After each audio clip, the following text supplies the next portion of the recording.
Welcome everyone. आज हम पढ़ेंगे lesson 3 glimpses of the past, class 8 English part 2। Fifth number operation 1765 to 1835।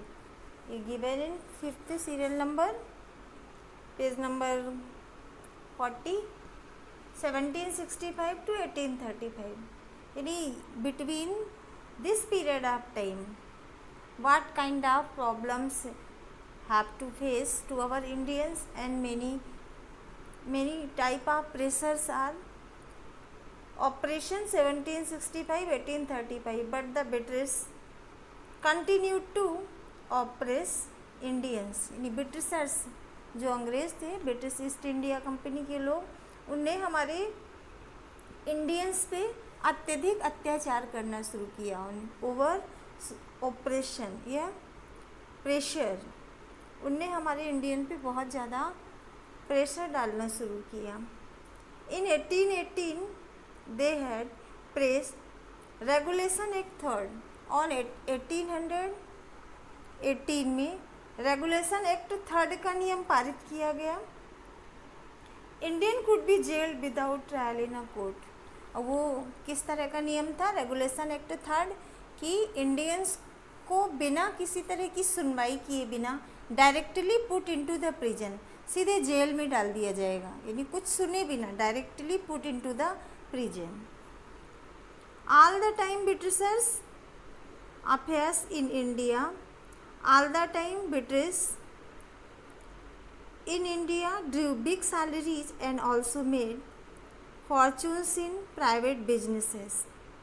यानी hard time, all the time यानी पूरे time जो ब्रिटिशर्स थे वो क्या करते थे कि इंडियन की हेल्प से वो बहुत सारा अपना बिजनेस इस्टेब्लिश करते थे एंड ड्रू बिग सैलरीज, और वो बहुत अधिक मात्रा में उनकी इनकम होती थी।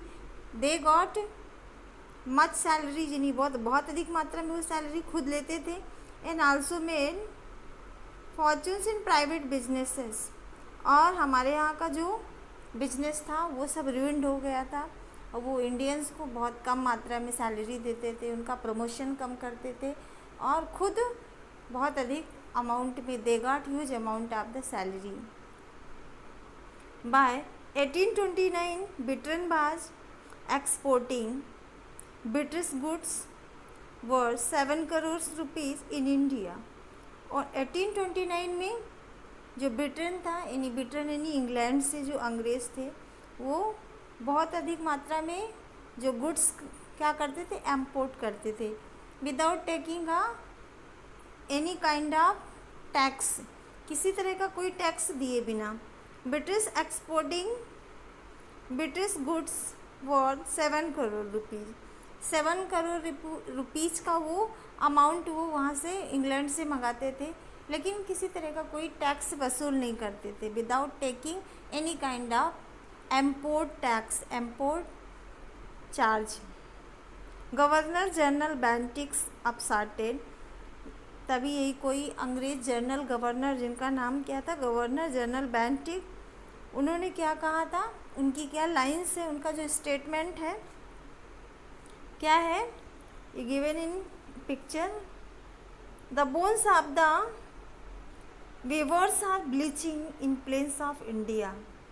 यानी हमारे यहाँ के जो बुनकर्स थे, वीवर्स यानी जो कपड़ा बुनने का काम करते थे, क्योंकि क्या डिफरेंस होता था कि हमारे यहाँ के जो इंडियंस थे वो क्या करते थे, उनके पास कोई मशीन नहीं था, कोई भी मैन्युफैक्चरिंग करने के लिए, कोई भी प्रोडक्शन करने के लिए, they have not any kind of machine, कोई भी ऐसी टेक्नोलॉजी नहीं थी, वो खुद हाथ से ही करते थे। जबकि जो अंग्रेज़ थे, ब्रिटिशर्स थे, उनके पास बड़ी बड़ी मशीन्स थी, तो उसकी हेल्प से उनका काम बहुत जल्दी हो जाता था। तो इसमें ये कहा गया कि the bones of the certain weavers, ये जो बुनकर थे उनकी हड्डियाँ, बोन से मतलब है हड्डी, जिसका कलर क्या होता है, हड्डी का कलर क्या होता है, वाइट होता है। To the plains of India, तो जो बुनकर्स को जो वो कॉटन का कलर क्या होता है, वाइट होता है, तो वो उससे कंपेयर किया गया है कि जो इंडियंस थे के जो वीवर्स थे उनका हड्डियों से कंपैरिजन से मतलब ये है कि दे बिकेम वेरी वीक, वो इतने वीक हो गए थे, इतने दुबले पतले हो गए थे कि उनकी हड्डियाँ दिखने लगी थी, इतनी ज़्यादा मेहनत करते थे कि वो पूरे टाइम दिन रात काम करते रहते थे, तो वो बहुत वीक हो गए थे।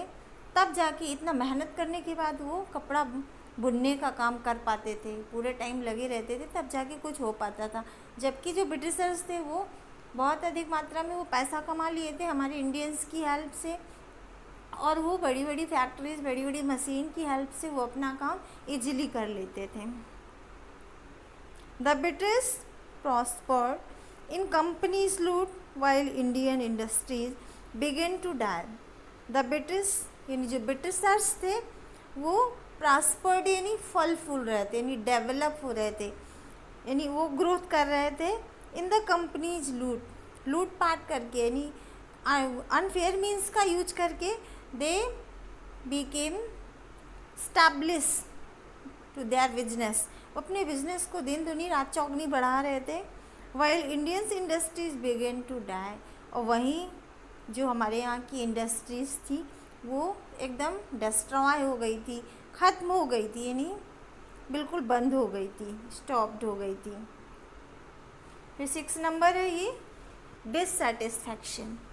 डिससेटिस्फैक्शन यानी हमारे यहाँ के इंडियंस में कैसे असंतोष होता है, यानी नॉट सेटिस्फाइड, यानी जब अत्याचार अति हो गई। पहले तो हमारे यहाँ के इंडियंस कुछ नहीं बोलते रहे, वो सोच रहे थे कि हो गया our destiny link with them, इस तरह से उन्होंने लाइन्स लिखी है कि हम उनसे जुड़े हुए हैं, हम उनके अंडर में, हमारी किस्मत में यही लिखा है, या बहुत सारी चीज़ें। पहले तो वो साथ देते रहे अंग्रेज़, लेकिन वो धीरे धीरे अंग्रेज़ उनको मिला करके धोखा देते रहे। बहुत सारा कंस्पिरेसी, बहुत सारा उनका जो प्लॉट था, with the help of the plan, उनका प्लान के साथ उन्होंने काम किया ब्रिटिशर्स ने, और हमारे यहाँ के इंडियंस को बेवकूफ़ बनाते रहे। लेकिन लास्ट में जब आती हो जाती है तो वो सब जितने भी उनकी यूनिटी हो जाती है, सब एकजुट हो जाते हैं और वो युद्ध छेड़ देते हैं। डिससेटिस्फैक्शन यानी कितना बहुत ही मात्रा में डिससेटिस्फैक्शन हो जाता है, यानी असंतोष हो जाता है। Education in India was in Persian and Sanskrit. हमारे यहाँ का जो इंडिया में जो एजुकेशन दी जाती थी वो किस में दी जाती थी? पर्शियन लैंग्वेज में और संस्कृत लैंग्वेज में। In 1835 an Englishman named Macaulay suggested a change.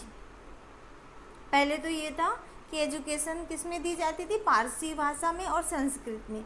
लेकिन एक इंग्लिशमैन जिनका नाम था जॉर्ज मैकॉले, उन्होंने कुछ इम्प्रूवमेंट किया, कुछ उन्होंने सुधार किया और कहा कि इंग्लिश में एजुकेट करना चाहिए, कुछ इंडियंस को भी इंग्लिश में शिक्षा दी जानी चाहिए ताकि वो हमारे काम आएंगे। अंग्रेज़ों ने भी सोचा कि वो हम यदि इंडियंस को कुछ इंग्लिश लैंग्वेज सिखा देंगे तो वो हमारे कुछ काम आएंगे, यानी हमारा जो बिज़नेस है, जो हमारा काम है, उसमें वो हमारी हेल्प कर पाएंगे, वो समझेंगे लैंग्वेज को तो वो हेल्प कर पाएंगे। तो इससे हमारा कुछ और फ़ायदा भी हुआ, क्योंकि जब हमारे यहाँ के इंडियंस इंग्लिश सीख गए तो वो आगे आने वाली जनरेशन भी इंग्लिश सीखने के लिए एक्सपर्ट हो गई और वो आगे बहुत अधिक प्रोग्रेस करने लग गए। इसका प्लस पॉइंट भी हुआ। तो ये दिया हुआ है कि इसमें जॉर्ज मैकॉले ने इंग्लिश एजुकेशन को भी जोड़ दिया। We should teach the natives through the English language. हमें जो नेटिव्स यानी जो हमारे यहाँ के जो रहने वाले लोग हैं उनको इंग्लिश लैंग्वेज में शिक्षा दी जानी चाहिए। आई एग्री, हाँ मैं सहमत हूँ। English education produce clerk to whom the British are pretty jobs under them. Incidentally, it also pronounced a new generation of intellectuals. English education produced, English education जब दी जाने लगी तो हमारे यहाँ के जो इंडियंस थे उनको क्लर्क का जॉब मिलता था। वो वैसे मोस्टली जो अंग्रेज होते थे वो इंडियंस को क्लर्क की और प्यून की जॉब देते थे।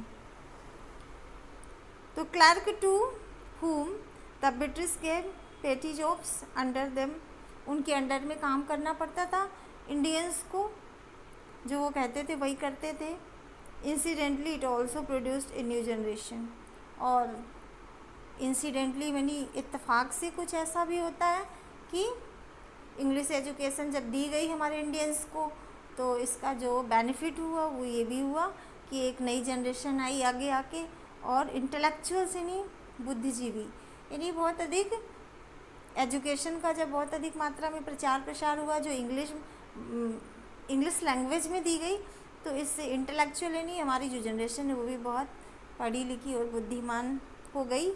We must educate our brothers, और सब ने ये कहा, वहाँ के जो उनके जो हमारे जो इंडियंस थे वो आपस में ब्रदरहुड की भावना उनके अंदर आई, और उन्होंने ये क्या सोचा कि we must educate our brothers, हमें अपने भाइयों को एजुकेट करना चाहिए, यानी हम सब एक हैं, वी आर ऑल, एंड हमें सबको अपने भाइयों को यानी अपने जो आगे जो हमारे साथ में जो कोवर्कर्स हैं उन सबको एजुकेट करना चाहिए। And try to improve their material conditions, और उनकी ताकि एजुकेट करेंगे तो इससे क्या होगा कि उनकी जो मटेरियल कंडीशन है वो इम्प्रूव होगी। मटेरियल कंडीशन है जो उनकी सांसारिक यानी कि related from the wealth, material METERIAL, material condition यानी उनकी जो उनकी इकोनॉमिकल कंडीशंस है वो इम्प्रूव होगी। For that we must convey our forgiveness to the British parliament, इस तरह से हमें अपनी फॉरगिवनेस ब्रिटिश पार्लियामेंट को देनी चाहिए, उससे हमें अपना आर्ग्यूमेंट लेना चाहिए। अब ये नीचे ये मैप दिख रहा है, ये मैप दिख रहा है, इसमें क्या है, शुरू में हमने दिखाया बताया था और हमने मैप देखा था कि उसमें जो येलो पार्ट था वो किसका था, इंडियंस का था, और पिंक वाला पार्ट क्या था, ब्रिटिशर्स का था, जो बहुत छोटे थोड़े से अमाउंट में था। लेकिन क्या कितना ग्रेट चेंज होता है कि ये पूरे इंडिया में पूरे हर जगह देखो ये पिंक वाला पार्ट दिख रहा है, पिंक वाला पार्ट एवरीवेयर, तो कहीं भी ऐसा यानी वो all over the our country, हमारी पूरी कंट्री में उनने अपना कैप्चर कर लिया था धीरे धीरे। For that we must convey our forgiveness to the British parliament. By 1856 the British had conquered the whole of India, whole part of the India में उन्होंने कंक्वायर यानी जीतना या विजय प्राप्त करना। कंक्वायर का मीनिंग क्या होता है, टू गेट अ विक्ट्री और to prevail. They care little about the needs of the Indians, they cared little about the needs of the Indians. जो ब्रिटिशर्स थे उनको कोई मतलब नहीं था हमारी क्या नीड्स है, हमारे इंडियंस की क्या ज़रूरत है, दे डोंट माइंड, उनको कोई मतलब नहीं था, वो मरे जिए जो भी करें उनसे उनको कोई परवाह नहीं थी। Our kings have become puppets. Puppets क्या होता है, सुना होगा, बहुत कॉमन वर्ड है, PUPPETS, पपेट्स होता है कठपुतली, कठपुतली के सहारे नाचना, ये एक पढ़ा होगा प्रोवर्ब है, ये आइडियम्स मुहावरा है कि कठपुतली के सहारे नाचना, यानी डोर किसी और के हाथ में होती है, वो जैसा चाहेगा वैसा नचाएगा। इस तरह से पपेट्स यानी किसी के टू डू वर्क या work under control of any other person. तो आवर किंग्स है बिकम पपेट्स, हमारे यहाँ के जो किंग थे वो क्या बन गए थे, पपेट यानी कठपुतली की तरह उनका रोल था। And we have lost our old jobs, और हम लोगों ने अपने काम खो चुके थे, यानी हमारे जो भी जॉब थे वो सब चले गए थे, ख़त्म हो चुके थे। And lands they are converting our brothers, you only talk to something to drive them out. इस तरह से इसमें ये with the help of the picture we can understand they are converting our brothers, और सब हमारे यहाँ के जो इंडियंस थे सब अब एकजुट हो गए थे और उनके अंदर रिवोल्ट की फीलिंग्स आ गई थी। फिर next 7 number sparks, 1855 to 57। Sparks यानी चिंगारी होती है, चिंगारी यानी कि किसी भी युद्ध को शुरू करने के लिए एक थोड़ी सी ओपनिंग यानी जो शुरुआत होती है, फिर वो एक भयंकर डेंजरस फॉर्म ले लेता है। आग लगने से पहले एक छोटी सी चिंगारी ही तो लगाते हैं, इसके बाद वो स्प्रेड होते होते एक वाइड फॉर्म हो जाता है। Taxes continue to ruin the peasants, यानी जो हमारे यहाँ के जो किसान थे उनको रूइन का मतलब डिस्ट्रॉय, उनको बर्बाद करने के लिए टैक्सेस से नहीं कर वसूला जाता था। In those the who had land their lands under the rulers become desperate the 1835 they rise in rebellion and mass emperors and their supporters like taxes continued and Santhals who had lost their lands, और ये कहा जाता था कि जो समुद्र को cross करेगा they have to change the religion under the land rulers, उनको जो हमारे के इंडियंस थे उनके अंडर में काम करना पड़ता था। एंड बीकेम डेस्परेट यानी फैल जाना, तितर बितर हो जाना, यानी डेस्परेट यानी सब कुछ बिखर जाना। इन 1955 में हमारे यहाँ के जो जितने भी बिजनेसेस थे, जो भी होप थी, उम्मीदें थी, सब कुछ डेस्परेट यानी रुइंड हो गई थी, डैमेज हो गई थी। दे रोज इन रेबेलियन, तब भी क्या होता है कि रेबेलियन से मतलब रेबल से है, यानी विद्रोह शुरू होता है। रेबेलियन REBELLION, रेबेलियन क्या होता है, रिवोल्ट से मतलब है, यानी विद्रोह शुरू होना, यानी अगेंस्ट में आवाज़ उठाना। तभी एक बहुत बड़ा विद्रोह शुरू होता है। Most Europeans and their supporters like, और वहाँ के जो यूरोपियंस थे, उनके सहायक थे, उनके जो असिस्टेंट थे, सबको मार्स यानी किल्ड यानी मार दिया जाता है। यानी कि युद्ध शुरू होता है तो उसमें बहुत से लोग मारे जाते हैं। Discontent view brewing the in the East India company's army loot, यानी जो डिसकॉन्टेंट यानी असंतोष, dissatisfaction, brewing the East India company army to, इससे ईस्ट इंडिया कंपनी को बहुत बुरा लगता है, और वो और भी they became too much excited, the white soldiers gets huge pay, जो वाइट सोल्जर्स यानी अंग्रेज बहुत अधिक मात्रा में सैलरी लेते थे।